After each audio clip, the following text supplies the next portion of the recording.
दूर दूर तक वहाँ कोई घर और मकान नहीं था। सब तरफ अंधेरा ही अंधेरा था। सिर्फ 2-4 मिनट हुए थे, मुझे सामने फिर कोई औरत रास्ते पे एक तरफ से चलती हुई दिखाई दी। मैंने गाड़ी को थोड़ा धीमा कर दिया। पता नहीं उस वक्त मेरे दिमाग में क्या चल रहा था, लेकिन मैंने गाड़ी को फिर से तेज चलाया और उसके आगे निकल गया। कुछ भी करके मुझे उस जंगल के बाहर निकलना था। मैं यह बिल्कुल भी समझ नहीं पा रहा था, जो मैं देख रहा हूँ वो सच है? क्या यह सच में साया सच है? क्या मेरे दिल में डर बैठ गया है? आसपास का माहौल एकदम शांत था। मैं अपने आप को बार बार समझा रहा था। फिर से कुछ दूरी पार करने पर अचानक वही छोटा लड़का तेजी से दौड़ता हुआ मेरे गाड़ी के सामने से गुजरा। उसे सामने देख मैंने गाड़ी को एकदम से ब्रेक लगाया। ना जाने मेरे साथ क्या क्या हो रहा था। पता नहीं वो लड़का, ये औरत कौन थी? वो दोनों यहाँ क्या कर रहे थे, वो भी इस घने जंगल में? इतने अंधेरे में मैंने गाड़ी को आगे भगाता, तभी वो औरत झाड़ियों से आकर मेरे गाड़ी के सामने खड़ी हो गई। इस बार मैंने गाड़ी की हेडलाइट बंद नहीं की। मैं देखना चाहता था कि आखिर वो कर क्या रही है।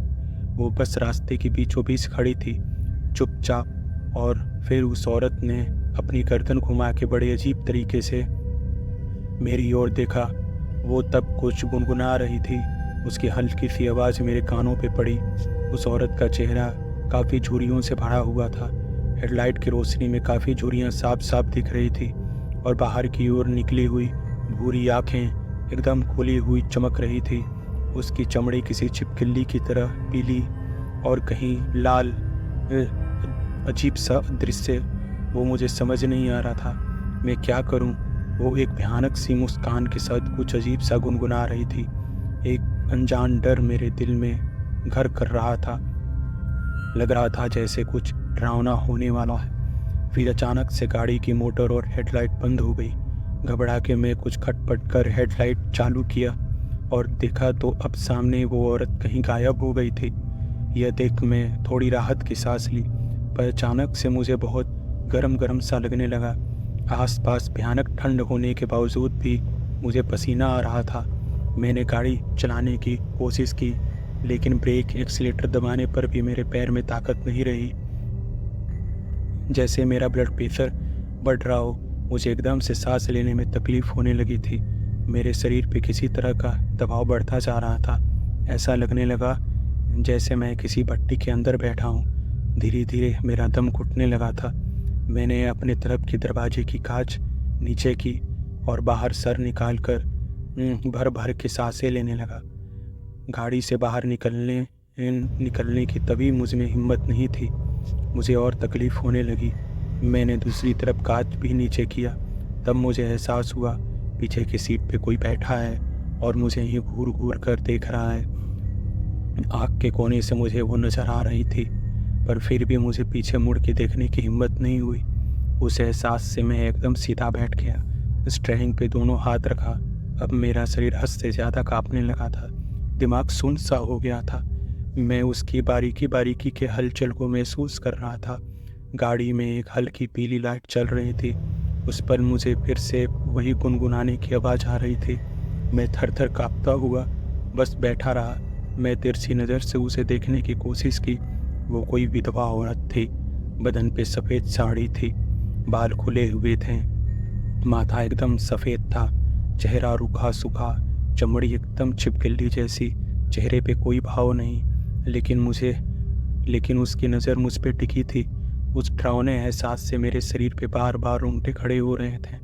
लगा जैसे शरीर वहीं जम सा गया हो। मैं उसे पूछना चाहता था, तुम कौन हो, मेरे पीछे क्यों पड़ी हो, लेकिन गले से आवाज़ ही नहीं निकल रही थी।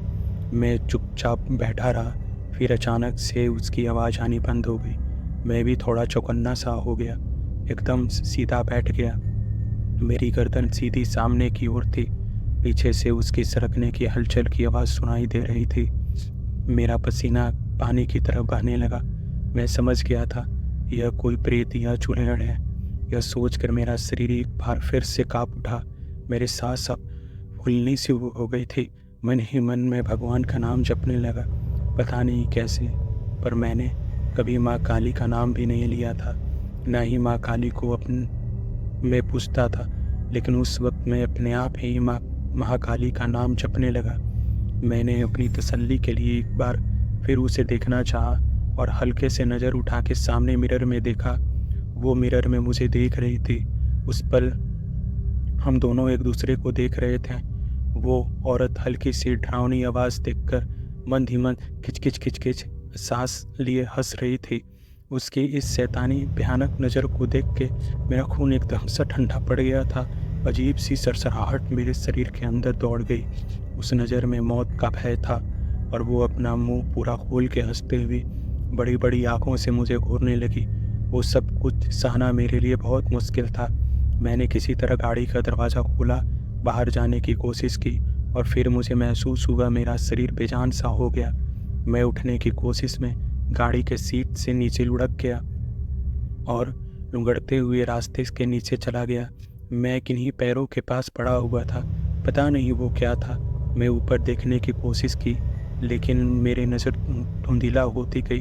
वो गुनगुनाहट दूर कहीं से अब भी कानों पे पड़ रही थी। मुझे लगा कि मेरे पास वही चुड़ैल खड़ी है। मैंने अपनी आंखों पे जोर डाला। मेरी आंखों के सामने एक तेज रोशनी हुई देखी, जैसे एकदम सा अंधेरा कोहरा छा गया और मैं उस तेज प्रकाश को देख नहीं पाया। वहीं पड़े पड़े मैं अपना होश खो बैठा और जब मुझे होश आया तो मैं किसी पुराने बिस्तर पे एक खाट पे सिकुड़ा लेटा हुआ था। नज़र उठा के देखने की मुझ में ज़रा भी हिम्मत नहीं थी, पर एक अजीब से एहसास से उस देर में एक झटके में उठ के बिस्तर पे बैठ गया। उठते के साथ ही मैं गहरी सांस लेना शुरू किया, लेकिन वहाँ जो देखा वो सब कुछ वहाँ से गायब हो चुका था। फिर मैंने देखा कि मेरे बाजू में एक आदमी खड़ा था। यह वही आदमी था जो शाम के वक्त मुझे रास्ते पे मिला था। उसने मुझे काली चाय जैसे कुछ पीने को दिया और गंभीर आवाज़ में कहा, ये लो, इससे बुखार उतर जाएगा। मेरे हाथ तब भी थरथरा रहे थे। मैं किसी तरह दीवार के सहारे उठकर बैठ गया और उस काले पानी को पीने लगा। फिर वो आदमी एक जगह बैठ गया और एक गहरी सांस लेके उसने कहा, मैंने तुम्हारी लाश को ढूंढने जंगल में गया था, पर देखा कि तुम्हारी सांसें चल रही थी, इसलिए फिर तुम्हें उठा के वहाँ लेके आ गया।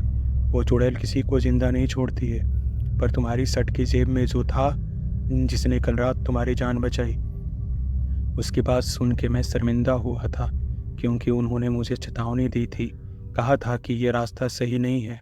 फिर उन्होंने मेरी तरफ देखते हुए एक कागज़ खोल कर दिखाया जिसमें माँ काली की तस्वीर थी।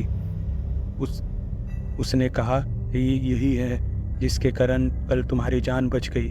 वो वही कागज़ था जो हमारे साहिब की माता जी ने मुझे गाड़ी में रखने के लिए दिया था। माँ काली की एक छोटी सी तस्वीर थी। वो उस तस्वीर को मैंने अपनी आंखों में बंद कर ली और माँ काली की तस्वीर को प्रणाम कर तब उस रात का वो मंजर किसी तस्वीर की तरह मेरी आंखों के सामने सरकता चला गया। सबसे आखिर में मैं जिन पैरों के पास खड़ा हुआ था वो पैर गहरी नीली रोशनी से चमक रहा था। पता नहीं वो क्या था, पर मुझे विश्वास है कि ये ज़रूर महाकाली के पैर थे या उनका कोई अंश। शायद इसलिए मैं उन्हें देख नहीं पाया। मैं उस आदमी को अब भी यह सब बताया। तब उस आदमी ने कहा, किसी और की श्रद्धा के कारण आज तुम्हारी जान बच गई। तुम्हारी अपनी श्रद्धा होती तो शायद माता तुम्हें दर्शन भी दे देती। माता के दर्शन करना इतना आसान नहीं होता और कोई भी उसे आसानी से प्राप्त नहीं कर लेता, लेकिन माँ तो माँ होती है। वो अपने बच्चों को कभी तकलीफ़ में नहीं देख सकती। तुमने भले ही उसे अनजाने में पुकारा हो, लेकिन वो तुम्हें बचाने वहाँ आ गई। वो चुड़ैल की कहानी कुछ इस तरह की थी कि काफ़ी साल पहले उस चुड़ैल ने आसपास के गांव के लोगों का जीना हराम कर दिया था। मतलब वो चुड़ैल नहीं थी, लेकिन उसका दिमाग ठिकाने पे नहीं था। आए दिन वो लोगों से झगड़ा किया करती थी, किसी भी बात पे मारने मरने पे उतारू हो जाती थी। उसका पति उसे बहुत समझाता था, पर वो खुद उसे समझा के थक गया था। फिर एक रोज़ उसी जंगल में एक जानवर के हमले ने उसके पति की मौत हो गई। उस बात को उसे गहरा सदमा लगा। लोगों को यह जब पता चला शायद वो सुधर जाएगी, पर वो तो और पागलों जैसी हरकत करने लगी। फिर कुछ दिन में उसका बेटा कहीं गायब हो गया।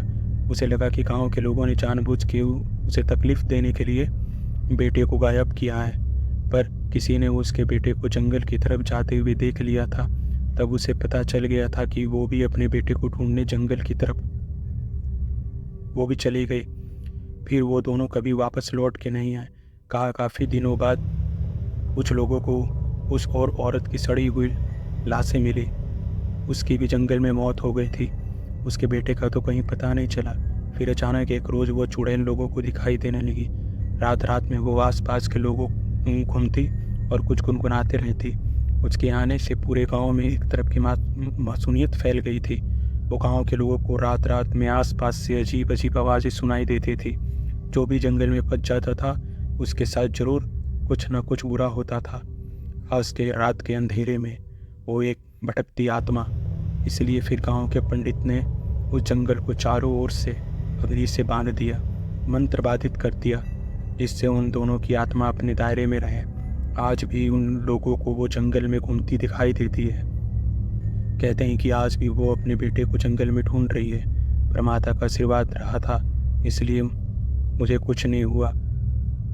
दोस्तों, इस आदमी की कही बात पूर्ण रूप से सच थी। कभी कभी हम लोग बुरे हालात में फंस जाते हैं और हमारा दिमाग काम नहीं करता। हम ईश्वर से भी विश्वास नहीं करते। उस दिन के बाद मेरा ईश्वरीय शक्ति में और विश्वास बढ़ गया। उस वक्त मैं जाने अनजाने में माँ का नाम लिया था, तो ना जाने मेरे साथ क्या हो जाता। शायद यही कारण था मैं उस आत्मा के चंगुल से बच गया। उस दिन तबीयत थोड़ी ठीक हो जाने पे मैं घर गया। मुझे 3-4 दिन तक बुखार रहा था। जब मैं फिर काम पे गया तो मैंने अपने साहब को इस घटना के बारे में बताया। ठीक होते ही मैं माताजी की तस्वीर को उस सरकारी गाड़ी में लगा दिया। जब मुझे फिर साहब की माताजी से मिलने का सौभाग्य मिला तो मैं अपने उनके पैरों पे नीचे गिर गया, क्योंकि उन दिन उन्होंने मुझे माँ काली की तस्वीर ना दी होती तो ना जाने मेरे साथ क्या हो जाता। तब उन माताजी ने मुझे बताया उन्हें वो तस्वीर रुद्रप्रयाग में सिद्धपट काली पीठ मंदिर में मिली थी। उसके बाद मैं खुद माँ काली का दर्शन करने के लिए काली मठ मंदिर चला गया था। मैं माँ काली को समर्पित उस मंदिर में काली माता की कोई मूर्ति नहीं थी, बल्कि माँ काली के एक श्री यंत्र की पूजा की जाती थी। इस यंत्र को नवरात्रि के 8वें दिन मंदिर से बाहर निकाला जाता था और मंदिर के मुख्य पुजारी द्वारा आधी रात को इस श्री यंत्र की पूजा की जाती थी। काली मंदिर का एकमात्र ऐसा मंदिर था जहाँ माँ काली के साथ साथ उनकी बहनें माँ लक्ष्मी और माँ सरस्वती के मंदिर भी देखने को मिलते थे। कालीमठ मंदिर के इतिहास को लेकर अभी मान्यता है कि देवताओं ने उस स्थान पर माँ काली की उपासना की थी। उपासना से प्रसन्न होकर देवी ने देवताओं को वरदान दिया था।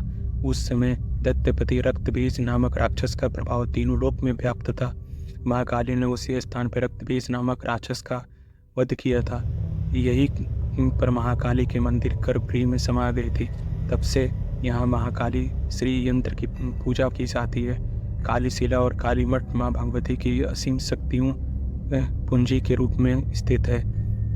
काली शिला माँ काली का प्रकाट स्थल है, जो काली मठ माँ के अंतर्ज्ञान स्थल के रूप में विख्यात है। यहाँ के लोगों में विश्वास है कि माँ दुर्गा सिंह नुसुंग और रक्त बीज का संहार करने के लिए काली शिला में 12 वर्ष की कन्या के रूप में प्रकट हुई थी और उसी स्थान पर शुंभ निशुंभ के दैत्यों से परेशान देवी देवताओं ने माँ भगवती की तपस्या की थी। तब माँ प्रकट होकर असुरों के आतंकों के बारे में सुनकर माँ का शरीर क्रोध से काला पड़ गया था। इसी कारण उन्होंने विकराल रूप धारण किया। माँ ने युद्ध में दोनों दैत्यों का संहार कर दिया था। यह भी किन्विदित है कि माँ सती ने पार्वती के रूप में दूसरा जन्म इसी शिलाखंड में लिया था। वही काली मठ मंदिर के समीप माँ ने रक्त बीज का वध किया था और उसका रक्त जमीन पे ना पड़े, इसलिए महाकाली ने मुंह खोल के उसके रक्त को चाटना शुरू कर दिया। रक्त बीज शिला नदी के किनारे आज भी स्थित है। इसी शिला पे माता ने उसका सर रख दिया था। काली पीठ मंदिर में एक कुंड है जो रजत कुंड श्रीयंत्र से ढका रहता है। शारदीय नवरात्रि में अष्टमी को इस कुंड को खोला जाता है।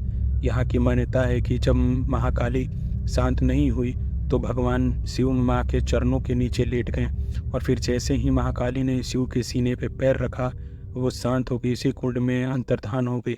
इसलिए यहाँ के लोगों का यही मानना है कि महाकाली इस कुंड में समा गई। काली मठ में शिव शक्ति स्थापित है।